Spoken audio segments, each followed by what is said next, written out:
பிரதமர் மோடி என்று தேசிய ஜனநாயக கூட்டணியின் தேர்தல் பிரச்சாரத்தை தொடங்கும் நிலையில் அதிமுக பாஜக கூட்டணி ஓரளவுக்கு உருவம் பெற்றிருக்கிறது என்று சொல்லலாம். மேலும் பல கட்சிகள் கூட்டணியில் இணையும் என்று அதிமுக பொதுச் செயலாளர் எடப்பாடி பழனிசாமி சொன்னாலும் இப்போதைய நிலையிலேயே திமுக அதிமுக இடையே கடுமையான போட்டிதான் இந்த தேர்தலில் நிலவும் என்பதை புள்ளி விவரங்கள் சொல்கின்றன. என்னவென்று விரிவாக பார்க்கலாம்.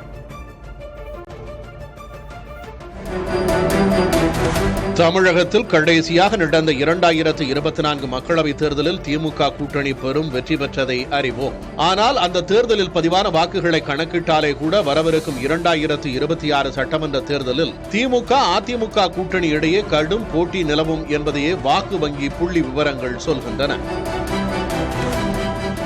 மக்களவைத் தேர்தலில் திமுக 26.93 விழுக்காடு வாக்குகளை பெற்றது.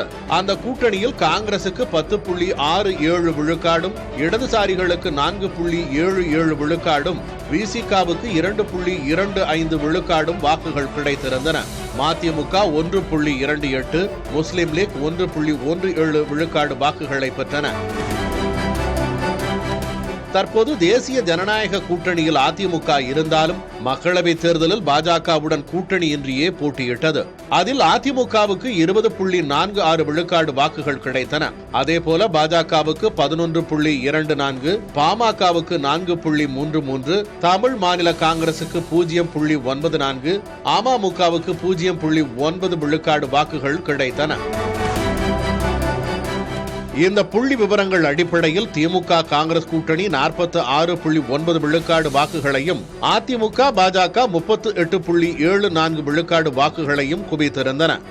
இரு கூட்டணிகளுக்கும் இடையிலான வாக்கு வித்தியாசம் 8.16 விழுக்காடு. அப்படி பார்த்தால் கூட்டணியில் கூடுதல் கட்சிகள், அதற்கேற்ற வாக்கு வங்கி என்ற அடிப்படையில் அதிமுக கூட்டணியை காட்டிலும் திமுக கூட்டணிக்கு 8 விழுக்காடு வாக்குகள் கூடுதலாக கிடைக்க வாய்ப்புள்ளது திமுகவுக்கான அனுகூலம் எனலாம். ஆனால் தமிழ்நாட்டை பொறுத்த அளவில் வரலாற்று ரீதியாக சட்டமன்ற தேர்தல்களில் சராசரியாக ஆட்சிக்கு எதிராக திரும்பும் சுமார் 5 விழுக்காடு வாக்குகள் திமுகவுக்கான பெரும் சவால். இந்த வாக்குகள் அதிமுக கூட்டணிக்கான ஒரு பெரும் வாய்ப்பு. இந்த இரு கூட்டணிகளை மட்டும் கணக்கிட்டால் இரண்டுக்கும் இடையிலான வித்தியாசம் 3 விழுக்காடாக குறைந்துவிடும். போட்டியை இது கடுமையானதாக மாற்றும். அந்த வகையில் 1.5 விழுக்காடு வாக்கு கூட ஆட்சியை தீர்மானிக்கும் என்பதால் தான் சீமான், பிரேமலதா, ஓ பன்னீர்செல்வம், ராமதாஸ் ஆகியோரெல்லாம் இம்முறை பெரும் முக்கியத்துவம் பெறுவார்கள். 2026 தேர்தலை பொறுத்த அளவில் மிகப்பெரிய கேள்விக்குறி விஜய் என்ன ஆவார்? ஆட்ட குலைப்பர் ஆவாரா? ஆட்ட தீர்மானிப்பாளர் ஆவாரா? விஜயின் தாக்கம் என்ன செய்யும் என்பதாகும்.